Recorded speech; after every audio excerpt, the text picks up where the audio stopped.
Apa sih bedanya manhaj dengan madhab? Manhaj itu Pak adalah metode di dalam memahami. Itu manhaj. Sedangkan madhab adalah hasil ijtihad seorang imam atau ulama. Ya. Madhab secara bahasa Arab dari kata dhahaba yadhabu artinya pergi. Dhahaba yadhabu dhahaban wa madhaban. Artinya tempat pergi. Maksudnya gimana? Pendapatnya. Maka kalau pendapat seorang ulama disebut itulah madhabnya dia. Paham nggak Pak? Nah di dunia Islam ini kemudian terkenal ada istilah 4 madhab. Padahal ulama banyak loh Pak, cuma bukan 4. Kenapa kemudian jadi 4 madhab? Karena merekalah yang paling banyak pembelanya Pak. Dan memang dari sisi keilmuan juga luar biasa. Wailah di zaman Imam Syafi'i ada nggak ulama-ulama yang sekaliber dengan Imam Syafi'i, bahkan lebih dari Imam Syafi'i? Banyak dari sisi keilmuan. Tapi kefakihan Imam Syafi'i luar biasa. Sehingga ya banyak murid-muridnya, banyak pembela-pembelanya. Di zaman Imam Malik ada nggak yang sekaliber dengan Imam Malik? Banyak Pak. Bahkan banyak sebagian ulama lebih mendahulukan keilmuan Laits bin Sa'ad daripada Imam Malik. Sezaman itu. Ya. Tapi ternyata yang lebih masyhur Imam Malik karena murid-muridnya yang tersebar dan pembela-pembelanya lebih banyak. Ya. Imam Bukhari kenapa nggak jadi madhab sendiri Pak? Padahal kan namanya masyhur sekali Imam Bukhari kan ya. Iya. Karena ternyata Pak ulama-ulama setelah imam yang 4 itu mereka ternyata lebih merojikan salah satu pokok-pokok salah satu dari madhab itu. Imam Bukhari lebih banyak condong dalam masalah usul-usul madhab itu kepada Imam Syafi'i, Imam Bukhari. Sehingga dikatakan Imam Bukhari itu madhabnya Syafi'iyah. Walaupun beliau banyak juga menyelisihi madhab Syafi'i. Karena tidak ada satupun ulama madhab yang fanatik kepada madhabnya. Tidak ada satupun ulama madhab yang mengatakan nggak boleh keluar dari madhab. Nggak ada. Imam Nawawi, beliau terkenal madhab Syafi'i. Tapi beliau menyelisih madhab Syafi'i dalam masalah daging unta. Imam Al-Khattabi, terkenal beliau madhab Syafi'i. Tapi beliau menyelisih madhabnya sendiri dalam 119 permasalahan. Ibnu Hajar Al-Asqalani, terkenal beliau madhab Syafi'i. Tapi antum baca dalam Fathul Bari, banyak sekali, seringkali beliau menyelisih madhabnya. Karena adanya dalil yang menurut beliau lebih kuat dan lebih rajih. Ya. Terus kenapa ulama-ulama dinisbatkan kepada madhab? Mereka dinisbatkan kepada madhab karena mereka lebih merojihkan pokok-pokok madhab. Karena dia merojihkan pokok suatu madhab, dinisbatkanlah kepada madhab itu. Makanya kata Ibnu Qayyim, orang awam tidak bisa dinisbatkan kepada madhab manapun. Karena mereka tidak faham pokok-pokok madhab. Yang bisa dinisbatkan kepada madhab itu orang yang betul-betul paham tentang pokok-pokok madhab. Ya, paham tidak Pak? Nah ini yang akan Islam. Di Indonesia sendiri Pak, banyak orang yang mengatakan, ente nggak usah banyak-banyak madhab, kenapa? Madhab Syafi'i udah Syafi'i aja. Tapi ternyata dalam kelakuannya sehari-hari juga dia nggak kuat-kuat banget berpegang kepada madhab Syafi'i. Saya berikan contoh. Kalau habis sholat dikerasin tuh. Tiap habis sholat dikerasin. Padahal itu bukan madhab Syafi'i Pak. Madhab Syafi'i itu pendapatnya adalah zikir setelah sholat sir, bukan keras. Yang dikeraskan itu madhab Hambali. Imam Syafi'i mengatakan boleh dikeraskan dalam rangka taklim, mengajarkan. Tapi itu tidak boleh terus menerus. Sesuai dengan kebutuhan selesai. Sementara di Indonesia yang mengaku madhab Syafi'i malah melakukannya terus menerus. Jadi dalam masalah ini boleh dong pindah dulu kepada Hambali? Ya nggak apa-apa. Kalau buat mereka nggak apa-apa, buat kita nggak boleh. Itulah aneh. Bagaimana dengan sebagian orang yang banyak melakukan perkara bid'ah padahal sanadnya sampai ke Rasulullah? Pak, tidak setiap orang yang punya sanad sampai Rasulullah bisa dijamin akidahnya dan cara ibadahnya.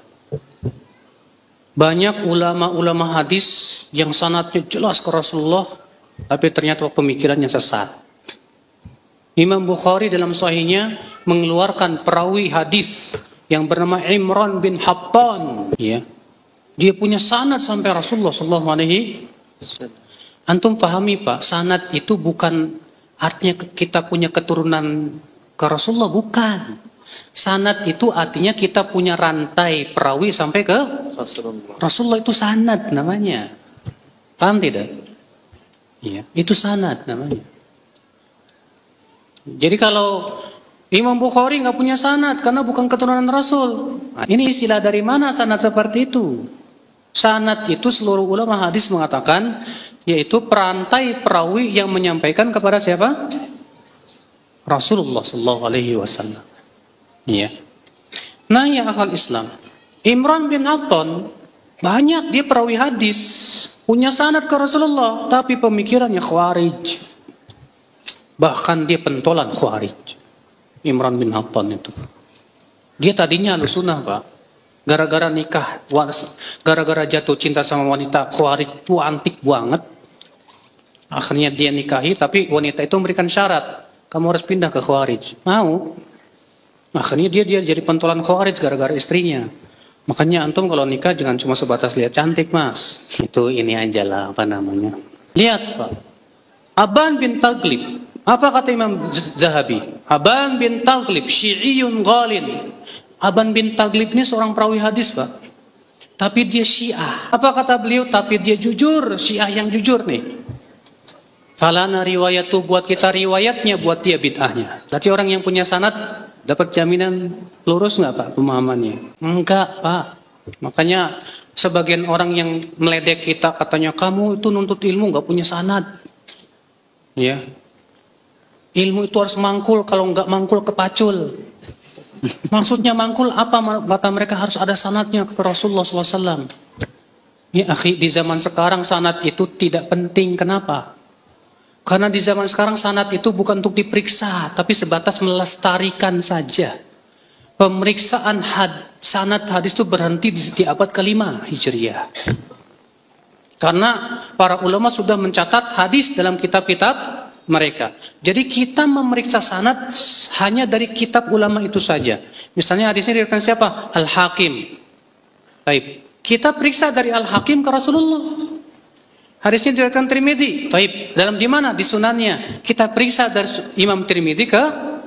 Adapun sanad kita ke Imam Tirmidzi nggak perlu diperiksa, Pak. Nggak perlu diperiksa. Keder, San. Kalau di zaman sekarang harus diperiksa juga, panjang banget ini sanad.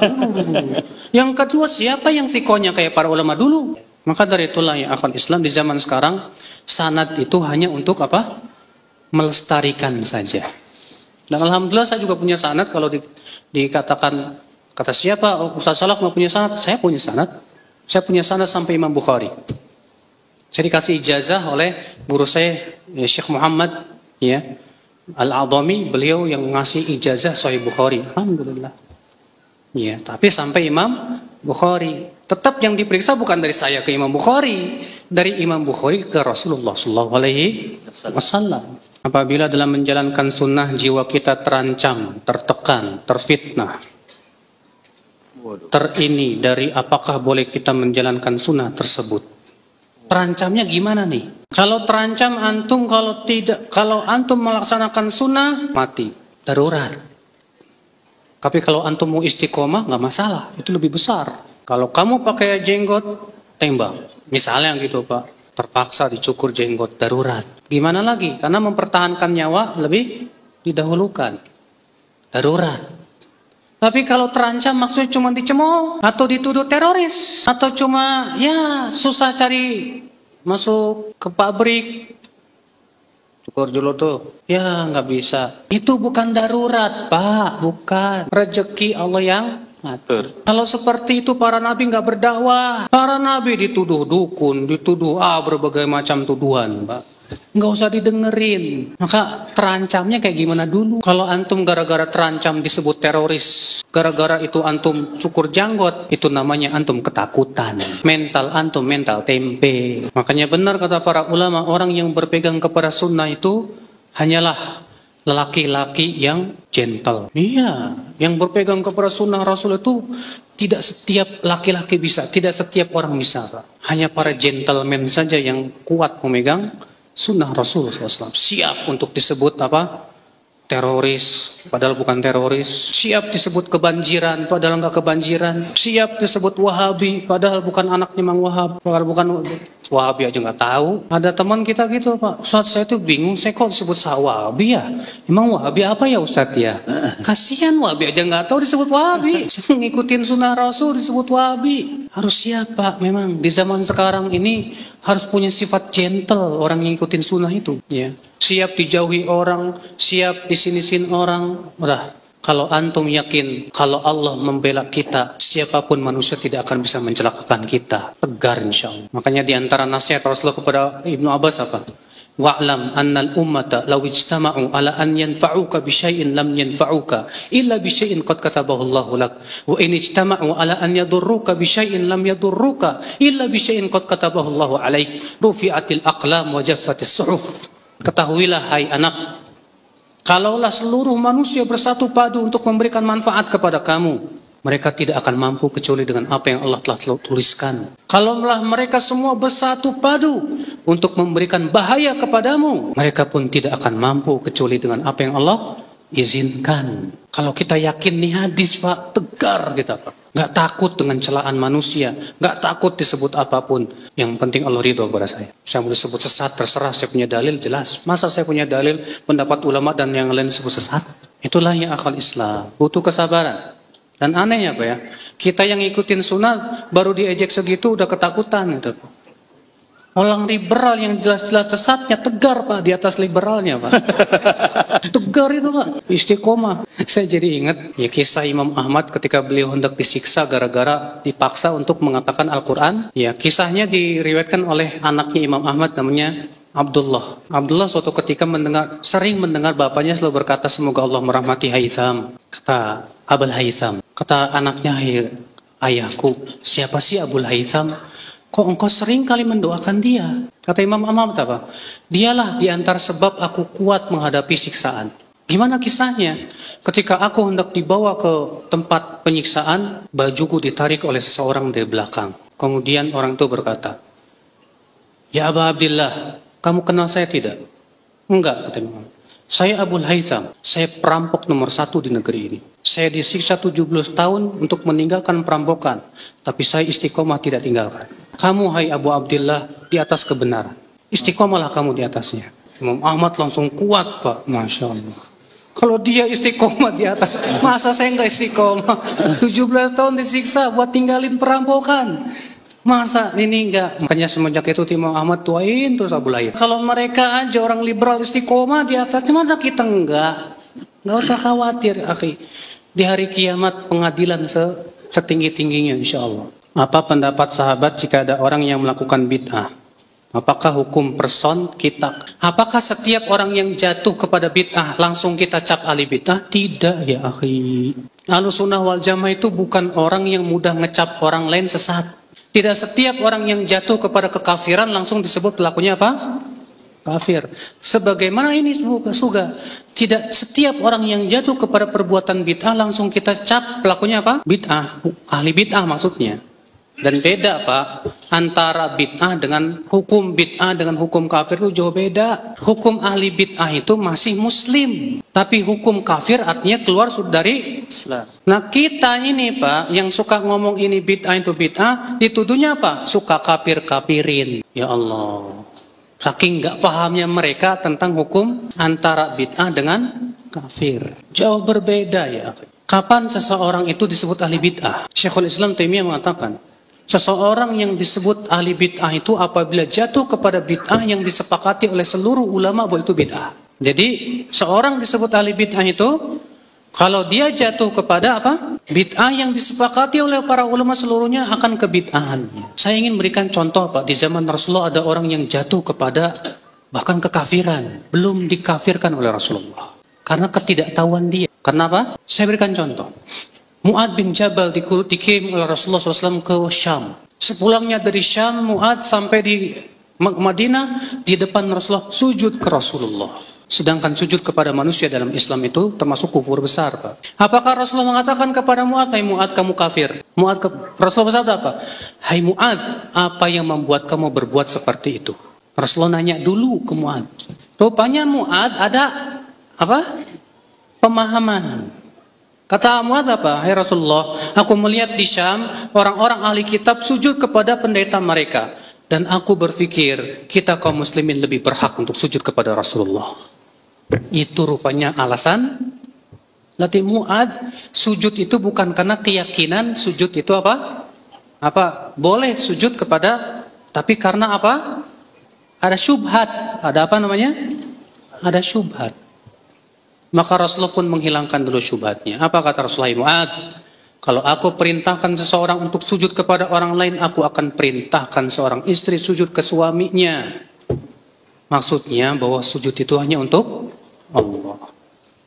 Dihilangkan dulu. Nggak paham.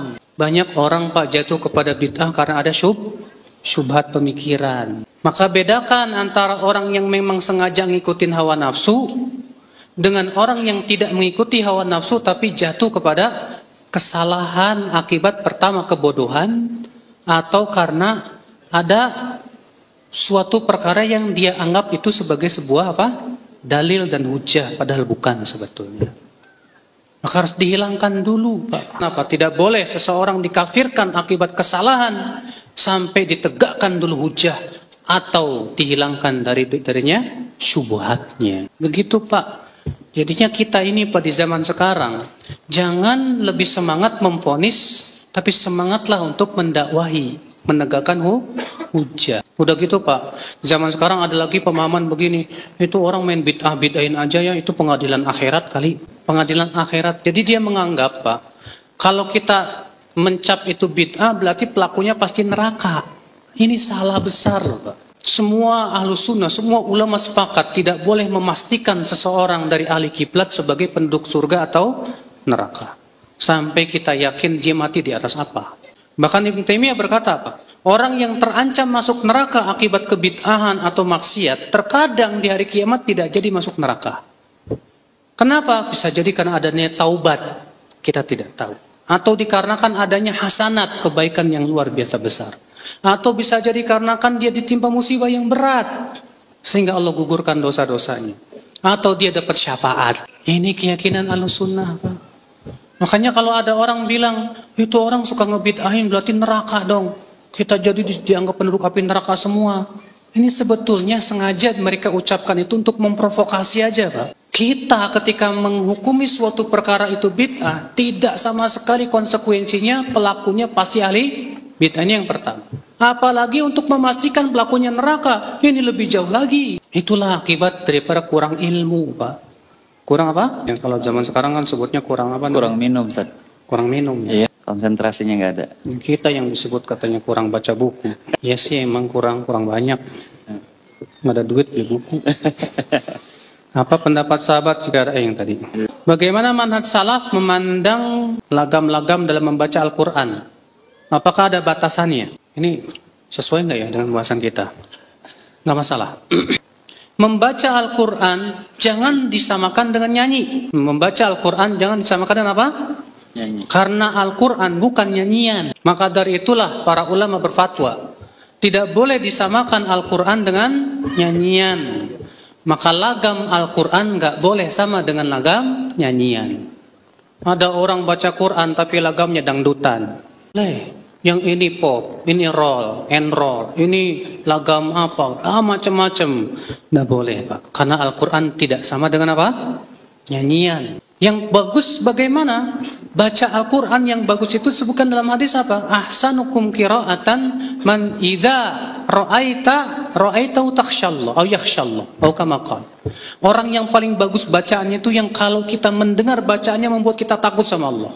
Makanya Ibnu Hajar Al-Asqalani rahimahullah menyebutkan dalam Fathul Bari, jadi yang paling bagus bacaan tuh yang sedih, yang membuat kita menangis. Iya. Itu yang paling bagus. Adapun antum baca Quran pengen kayak Musyari, kayak ini, ini bukan sunnah para sahabat. Memang para sahabat, ya, Pernah kita dengarkah para sahabat ngikutin qori Abu Musa al-Ash'ari? Abu Musa al-Ash'ari itu dipuji sama Rasulullah. Beliau itu diberikan serulingnya Nabi Daud, saking indahnya suaranya Abu Musa al-Ash'ari. Sampai-sampai Rasulullah kalau malam-malam itu ngedengerin bacaannya Abu Musa al-Ash'ari radhiyallahu anhu. Saking indahnya, tapi nggak ada para sahabat yang ngefan nih suaranya Abu Musa, masya Allah, ngikutin. Nggak ada, Pak. Kecuali kalau kita, kata Syekh Bakar ya, kita sering mendengar nih, ya, Imam Syatiri misalnya, atau Mani Al-Juhani misalnya, atau Musyari misalnya. Saking seringnya mendengar, bisa dengan sendirinya, karena saking seringnya. Seperti ini nggak masalah, nggak apa-apa. Adapun kita nyusah-nyusahin diri kayak pengen kayak apa? Musyari, ini nggak benar, Pak. Ini bukan manhaj sahabat. Kenapa kita tidak menyebut bahwa kita adalah pengikut Rasulullah? Bukankah salah pengikut Rasulullah? Kalau antum bilang, kenapa kita katakan saja pengikut Rasulullah? Maka seakan-akan yang mengklaim pengikut Rasulullah cuma antum. Masalahnya semua umat Islam mengklaim dirinya pengikut Rasulullah. Tapi kok beda-beda manhajnya, akidahnya, pemikirannya. Semua umat Islam, kalau ditanya, kamu pengikut Rasulullah atau pengikut siapa? Ya pengikut Rasulullah. Marah kalau antum sebut dia bukan pengikut Rasulullah. Iya nggak, Pak? Iya. Iya. Makanya kata sebagian orang, ada yang nanya ke Syekh Albani, Syekh, bukankah dalam Al-Quran Allah mengatakan huwasam, dia Allah yang menamai kalian kaum muslimin? Kenapa kita harus ngaku saya salafi, ini ahlus sunnah itu? Kenapa enggak seperti Allah sebutkan saja kaum muslimin, dah selesai? Apa kata Syekh Albani?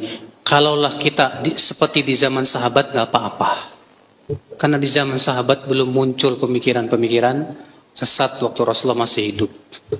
Tapi masalahnya sekarang sudah muncul ini, muncul itu. Para ulama pun sepakat untuk menamainya ahlus sunnah wal jamaah, ahlul hadis, dan tidak ada satupun ulama yang mengingkari penamaan itu. Untuk apa? Untuk tamayuz, membedakan diri kita dengan mereka. Tidak masalah. Bagaimana cara membedakan firqah Ustadz? Yang satu disebut Khawarij, Qadariyah, Murji'ah. Makanya belajar, Pak. Antum kalau nggak pernah belajar firqah, antum tidak akan bisa menilai si fulan ini sesat atau tidak. Sebatas pintar bawain Al-Quran dan hadis belum tentu pemikirannya benar, Pak. Kenapa saya katakan begitu? Karena Rasulullah mensifati orang Khawarij apa? Yaqra'un Al-Quran. Mereka hafal Al-Quran, tapi tidak sampai ke Quran. Kata Rasulullah apa tentang orang Khawarij? Yaquluna min qawli khairil bariyah. Mereka membawakan sabda-sabda Rasulullah. Jadi orang Khawarij bawa Al-Quran, tapi pemahamannya. Kata Rasulullah apa tentang orang Khawarij? Yamruquna minad din. Mereka melesat dari agama sebagaimana melesatnya busur panah dari buruannya.